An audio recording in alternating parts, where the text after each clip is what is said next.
We are 22West Radio. 22West Radio is 22westmedia.com and 88.1 FM, KKJZ HD3, Long Beach, Los Angeles. Ladies and gentlemen, boys and girls, children of all ages, and now, our World Broadcasting Tag Team Champions of the World and a Cruiserweight Champion. I'm Ethan. I'm James. I'm Rob. And this is episode 110, correct? 110 of Beyond the Ropes. We are BTR Pro Wrestling Talk show where we discuss all things in the world of professional wrestling and sports entertainment. This is our third Zoom quarantine episode, and you can listen to us ramble for over 100 hours. That's insane. Wow. That's insane. Yeah. So yeah, as I was saying before I plugged our show, of course we are also on 22West Radio right now, 22westmedia.com. We got a little bit of some news. Apparently, some states are loosening some of the restrictions of this stay-at-home order that is happening widespread across the United States. Some speculation going around that WWE and AEW, specifically in the state of Florida, and potentially some other states, may have audiences as early as next week with a limit of 25% capacity. So I just read this earlier today. This is frequent, more recent news, obviously. So kind of a day-by-day situation. I don't know if it's really going to happen so soon or if it's, just a potential option. I know some states have really been pushing for sports to have fans in some capacity within the next few weeks or months even.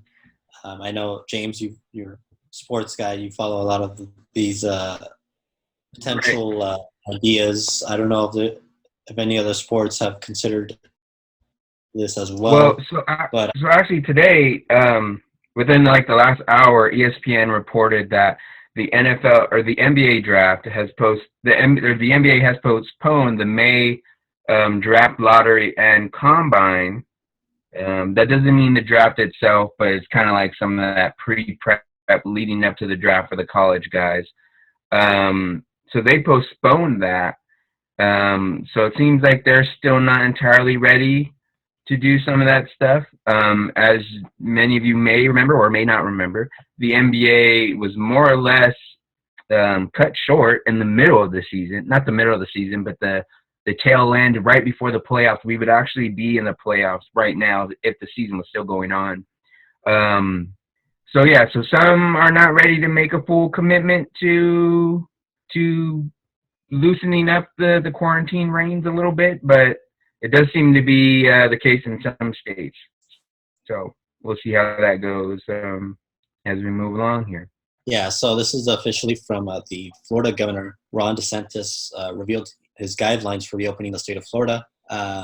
According to these guidelines, large spectator sporting events can include fans, but they should adhere to social distancing guidelines, and venue should be at 25% capacity, as I mentioned. Let's see if there's anything in that. That's pretty much it. But so obviously WWE's Performance Center is in Florida, as well as kind of the home base for AEW in Jacksonville. So they could potentially have fans as early as next week if they follow these orders. It's going to be pretty interesting if this does happen, because obviously we're still pretty much involved in this whole pandemic thing. Let's see, Oklahoma Governor Kevin Stitt is also ready, apparently. Hopes to bring pro wrestling and mixed martial arts events into the state to generate revenue for the economy. Let's see.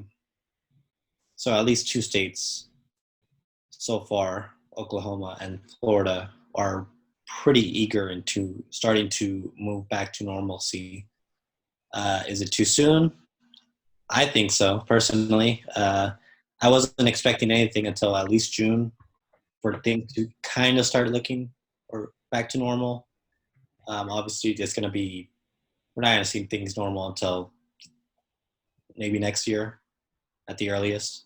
Yeah, yeah. At this point, I mean, I think I think it's a little too early too. But at the same time, I feel like it may always be kind of early until like that first domino falls. Like I even got an email um, from Denny's because I'm signed up for Denny's apparently, saying that they were going to reopen. So I got this yesterday, and that it said they were going to be open today. Mm.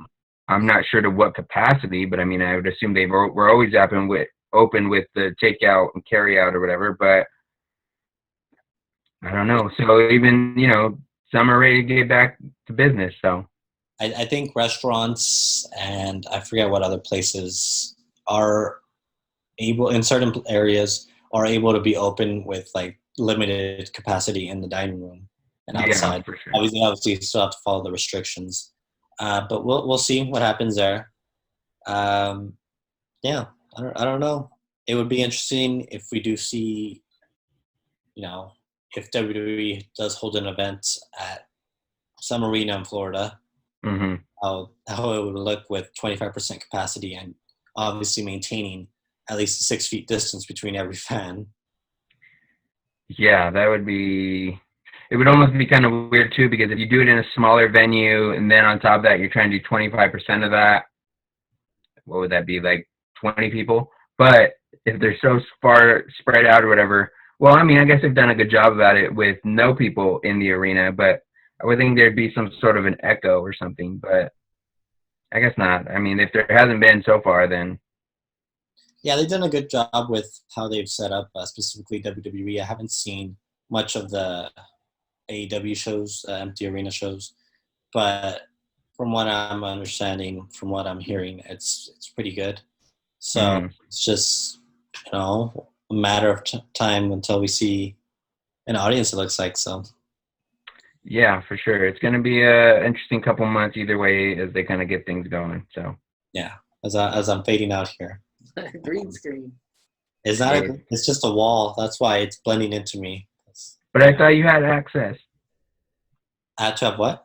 I thought you had access. I thought you were in the Oh, ring. that's right, I am. I'm totally inside the WWE ring right now. That's 100% correct. You, All right. you lost your gimmick. So perhaps the biggest part of the news this week for me, it's without a doubt probably the greatest thing I've ever seen. Bobby Lashley was Oh, literally Lord. chiseled on social media. Rob, It looked like a little more than chisel. they were literally chiseled. He's like literally chiseled from stone. That's not a gimmick. That's a thing. Rob, have you seen this? Uh-uh. You gotta see Bobby Lashley's Twitter. He's getting literally there. What is he? He's like Chiseled. chiseled. It's hard. The video. Why that? Like what? Like Apparently, it adjusts him. I don't know. I don't know it why. was just odd. It was just odd positioning though. Like the Specifically spot. on I mean, I don't know one- what other spots get chiseled, but did you? Okay, I tagged you in Rusev though. Rusev wasn't impressed. If anything, he was less worried about it. No, I think Rusev jealous that he isn't chiseled from stone like Lashley. Oh, I don't think that's Become the a gimmick for case. Lashley. It seems to become a thing. They need to show this on Raw on Monday, and this needs to be a thing. Would you go through it? That's the question. I mean, if it adjusts my back, I don't have any I don't have any meat on this bone. It's just gonna hurt. Go watch the video if you guys haven't seen the video. It's on It's last rather week's interesting. account. Yeah, Rob, you looking it up right now? Is that what you're doing? Yeah, I'm trying to find it. You gotta I think find what you tagged me in was Ryan Satin. I don't know if Bobby actually. I think Bobby may have put it on Instagram. Oh, But okay. it should be on Ryan Satin's Might be Ryan Satin. on his Twitter. If you go to my timeline, you should see it on there. Yeah, so it's a new gimmick there for Lashley right there. Yeah, we'll see where that goes. Yeah, apparently the storyline with Lana is still going on. Uh, Yeah, last week he lifted up. What was it this week or last? No, this week he just had a match. Lana set it in the back, and he had a squash match. So, yeah, they're kind of dragging that thing out a little bit. Robin, So they're kind of dragging the angle out a little bit. I don't know where that's supposed to go. I don't think a lot of people were really. it's not the best. Yeah, I mean, it's just like that thing could have ended a month ago, and it still would have been. I mean, no different than I guess what they're doing now. But it is what it is, I guess. Did you also hear about Cain Velasquez? Yes, I was gonna actually move on to that next. I guess there has been some concern. I actually haven't seen it yet, but I have heard some talk about. I think Jim Cornette and some other people have mentioned it. Vince isn't looking very good. If Yeah, I did hear about that. in that Triple H celebration thing. That's right. We gotta talk about that too. So we'll go into more detail about that Okay. later. But yeah, we could talk about Vince real quick. Um, he looked, yeah, he looked a little bit off. Like he, apparently the rumor is backstage is he doesn't care. Yeah. After he, XFL went under or files for bankruptcy, and he's been losing a lot of money recently. So he's kind of left us as a carefree attitude, I guess. I mean, I think. I mean, I guess you could say you gotta lose money to make money. I've seen. I think I've heard the numbers where Vince is. WWE's still going to be in the green at the end of the year. Yeah. Or they probably. I think they may have already had their biggest year before we even hit the 6 month mark. But Yeah, their first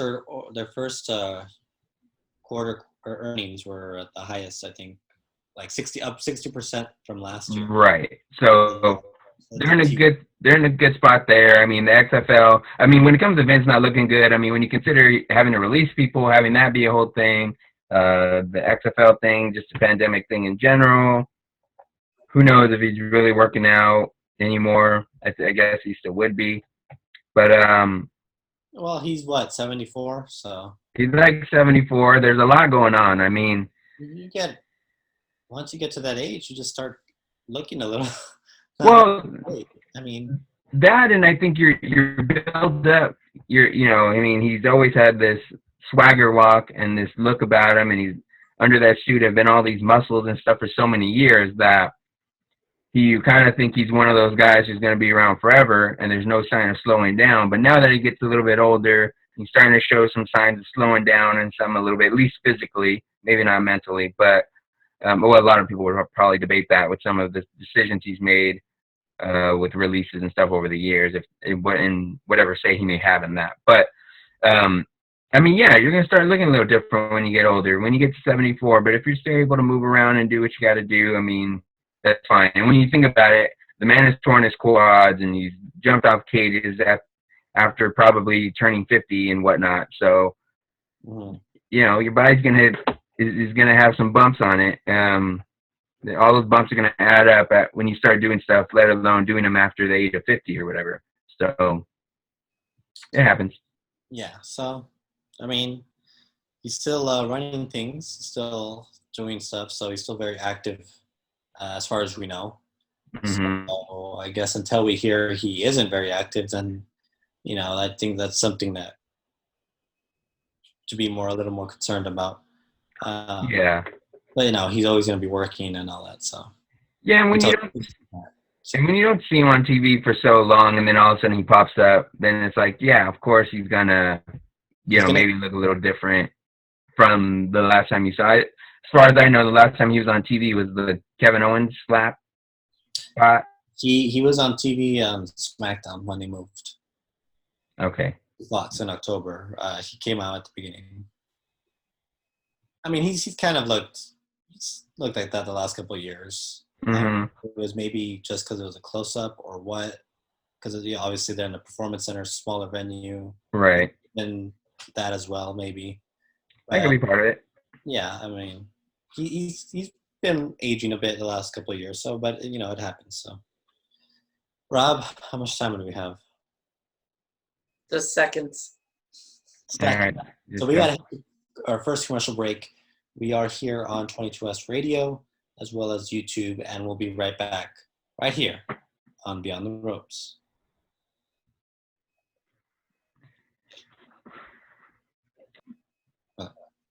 We are 22S Radio. 22S Radio is 22smedia.com and 88.1 FM KKJZ HD3 Long Beach, Los Angeles. And we're back right here on Beyond the Ropes, episode 110.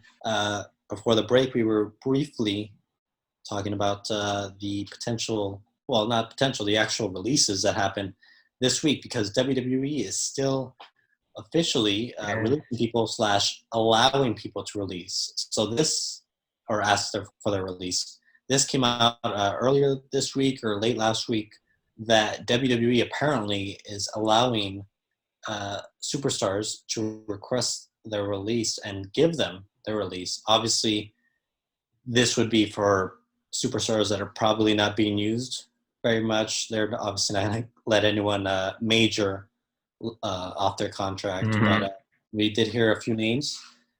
One was Gerald Briscoe, who was actually furloughed. He was a part of that group a couple weeks ago. He clarified that after it was, I guess, originally reported that he was fired or laid off, but he said he was right.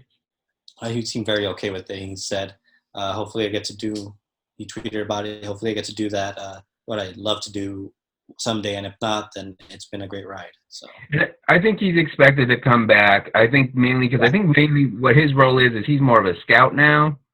Obviously, if you're a scout, if I'm not mistaken, because at least at one time back in the day he had done some scouting. If he's more in a scouting capacity now, that would make sense for him to be furloughed, even though he's been with the company forever, because there's not much scouting you can be doing right now. And when you look at other sports like that, I think MLB is probably the best example. I think, actually the NFL, during their whole draft process, when scouts are most valuable, they pulled them off the road too. And I don't think they were furloughed, but they were pulled off the road.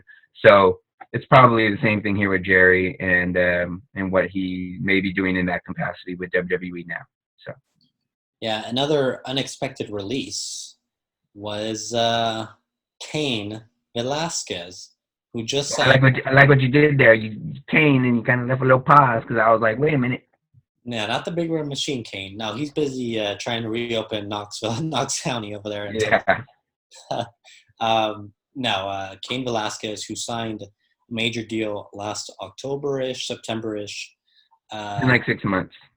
Yeah, and he had one fight with Lesnar, one match, which was a squash match, pretty much.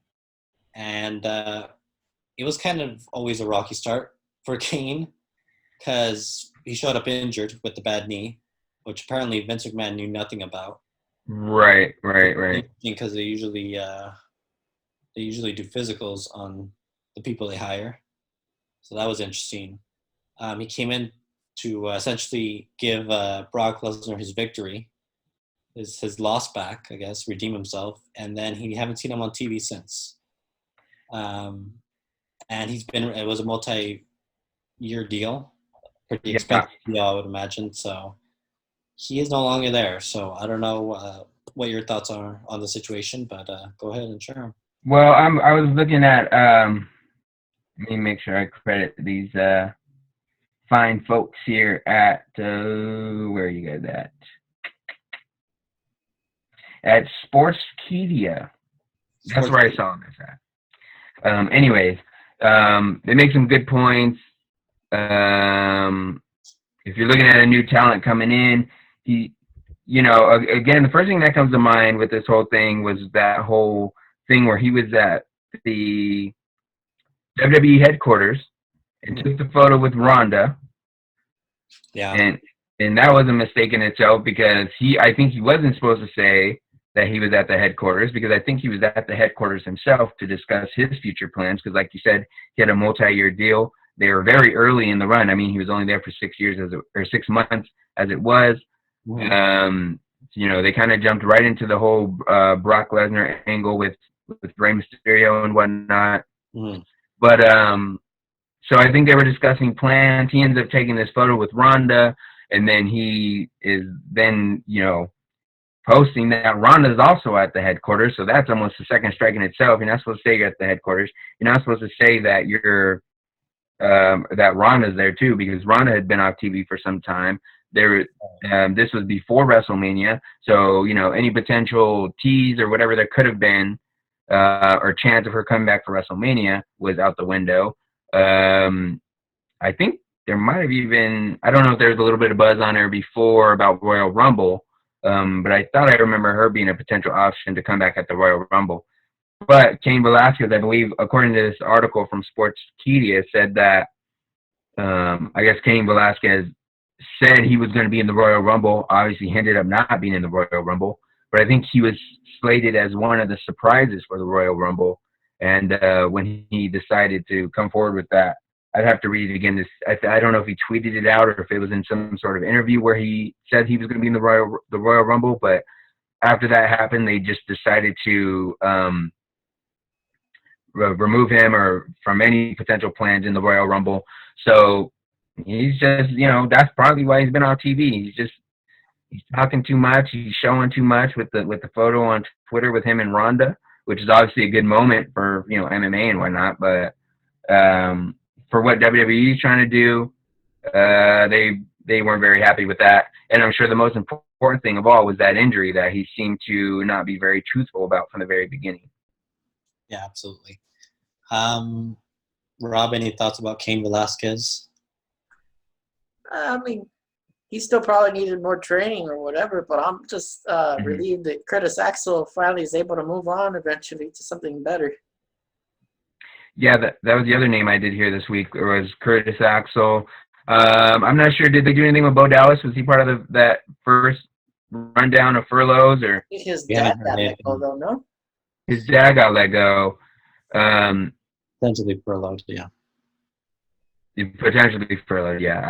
I just haven't heard anything about Bo. Maybe this is one of these situations where Curtis Axel decided, maybe he wanted to step away. I don't know. WWE, I think it was put out that he was, or I think I saw it on Bleacher Report saying that WWE released Curtis Axel. So not entirely sure how that would have worked out. Maybe Curtis Axel asked for his release.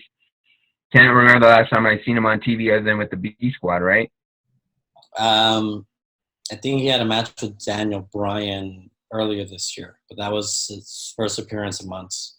Okay. So, yeah, he wasn't doing anything. They had high hopes for him when he came up. He was Intercontinental Champion. He was obviously going by his grandfather and his father's name. He was a Paul Heyman guy at one point. That's right. And they eventually paired him with Bo and The Miz. And he was another guy. Sorry to interrupt you there, Ethan, but I think when we talked about Hawkins and Ryder and their contributions behind the scenes when it comes to training some of the veterans and stuff coming in, I think I mentioned that for them, and that still might have been the case. I think Hawkins had a wrestling school, but I know for a fact that I think Curtis Axel was very important in getting Rock back in a ring shape. Yes. Is that the Cena angle? It was Rock's first match back, so yeah. So the Cena angle, I think. So Curtis Axel, was highly regarded there, and he, I'm not sure how they go about pairing him with The Rock, or if that's just based on location or what, but so they did appreciate and noticed the talent that Curtis Axel had in the ring, and obviously The Rock did too, or he wouldn't have gotten in the ring and have him as a training partner. So Curtis Axel had something to bring to the table. Hopefully, if he decides to continue wrestling, I kind of worry about some of these guys, only because you look at Ted DiBiase Jr., who was in the business, and then all of a sudden just said, just forget the whole thing in general, and he just got out of the ring. I don't think he's made any sort of return. Not sure what happens to Curtis Axel. Maybe he does a run on the independent scene or with AEW or something like that. But I think you can also maybe see him at some point down the road as an agent or some sort of maybe opening a wrestling school or something down the road. Yeah, for sure. He was also Axelmania. when he was Hulk Hogan at one point. That's right. That whole Hulk Hogan thing happened, so that kind How of put about that? that stoppage on that. But yeah, it's interesting the number of releases that have been happening over the last few weeks. I wonder if we're going to hear any more. Hopefully not. I mean, I don't know how much talent. I know WWE has a lot of talent to use, but it's still unfortunate seeing a number of these people who have been on our television screens for years potentially be gone for good. I mean, like, as you mentioned, who's going to continue wrestling? Who might be signed to AEW? Who might go to New Japan Pro Wrestling or Ring of Honor or Impact or one of those other promotions, or just go through the indies. So it's a wait and see process for sure, and especially right now with the whole pandemic thing. Who knows when we'll actually see another independent wrestling show? And to that, I think I also saw something, I guess, and I was meant to look for it, actually. It was Cody Rhodes, I think, did a Q&A on the AEW Instagram, and two things that I saw that stood out just from what people were tweeting about, or I think it was on Snapchat or something. Mm-hmm. Cody Rhodes, obviously, is, I think you mentioned it before, is best friends with Zack Ryder. He considered him one of his only friends in the business. I'm not entirely sure about that, but I think maybe there's a chance that we do see Zack Ryder go there. Yeah, it's been teased. I think he's a WWE guy. I think he may end up in WWE again. And the other thing was, apparently in this same Instagram Live, this was like 2 or 3 days ago now, he said he would not bring Heath Slater to AEW. Really? I guess he was asked about that. It could have been a swerve. It could be a swerve. Who knows?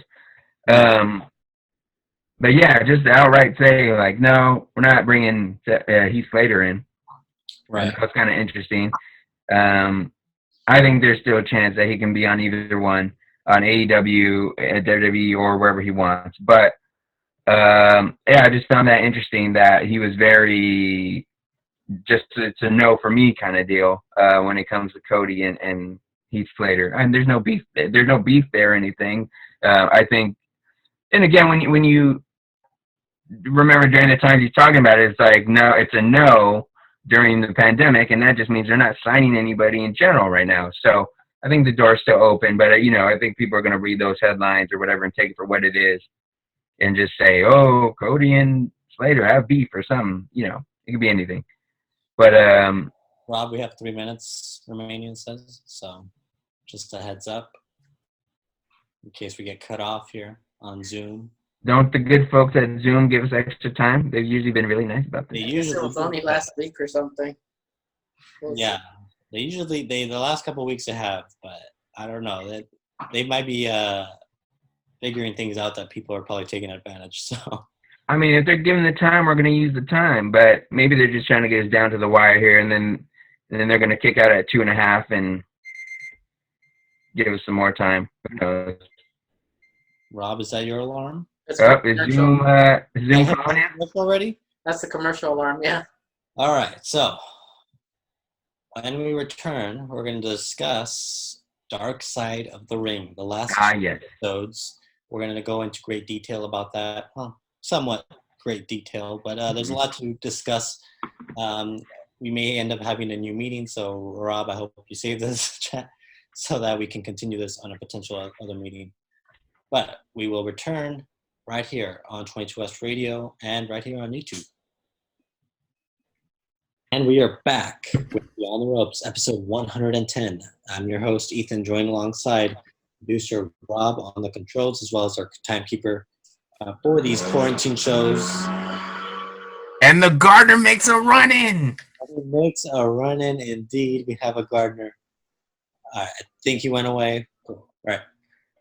We are 22S Radio. 22S Radio is 22S Media and 88.1 FM, KKJZ HD3, Long Beach, Los Angeles. and we are back with episode 110 of Beyond the Ropes. I am your host, Ethan, joined alongside. He is down below me. For me, I don't know. I think he's probably over here. You're over there somewhere. Mm-hmm. James, our analyst, and our producer, who is to my left here. He's probably somewhere over here. You're like up there. Okay. I mean, Rob, who is our also timekeeper during this quarantine era we're living in. It's not undisputed, but it's a quarantine era. So, anyways, let's discuss dark side of the ring here. Let's start with the assassination of Dino Bravo. yes. James, I know you saw this. Rob, did you see the dark side? No, not yet. It's an interesting one. I knew nothing about Dino Bravo until this aired. Pretty much a little bit of a background. He was from Montreal, Quebec, Canada, and grew up benching 500 pounds. At one point, he became a promoter in the 70s and early 80s of his own promotion, International Wrestling in Quebec, Canada, where he was a main attraction. He was a star. And eventually, obviously, during the mid-80s, Vince McMahon took over the territories and went nationwide.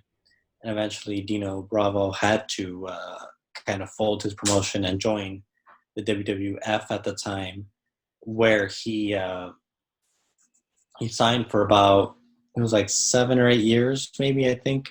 Something like that. He left around 93, I believe, 1993, where shortly after he realized, well, he's not making, potential millions of dollars anymore wrestling. He needed a new job and got involved with the mafia in Canada. Apparently, he had an uncle that was kind of one of the head guys in the mafia in the early 1900s, and so he got into some trouble. And his wife and his daughter found him in 1993 around midnight, where he was on his lazy boy recliner, and he had 11 gunshot wounds. I believe it was 4 in the head and 7 in the body, if I'm not mistaken. Yeah, that sounds about right.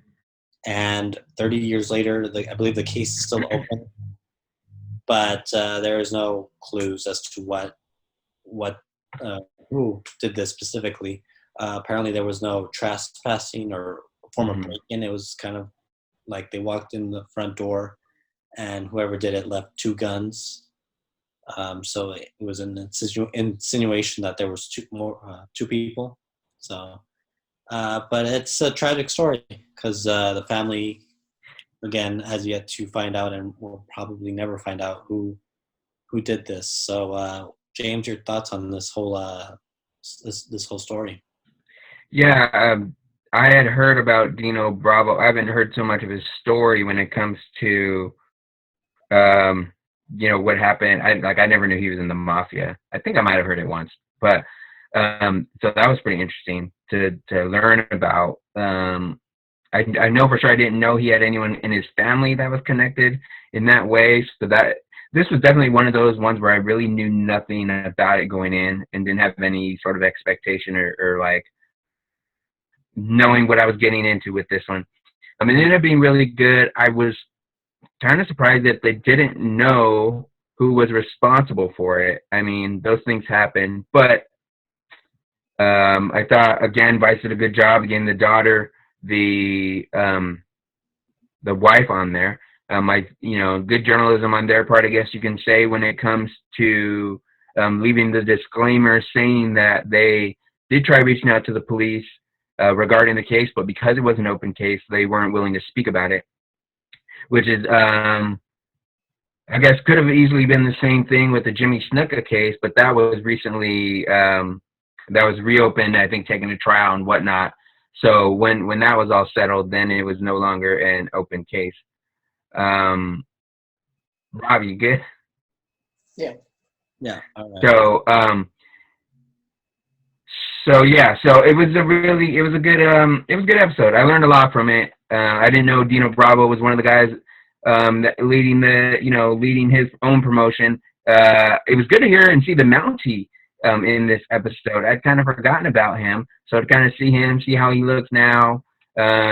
He jumps a little bit earlier than Dino was. He was working for Dino's promotion at the time, so it was good to kind of hear that backstory.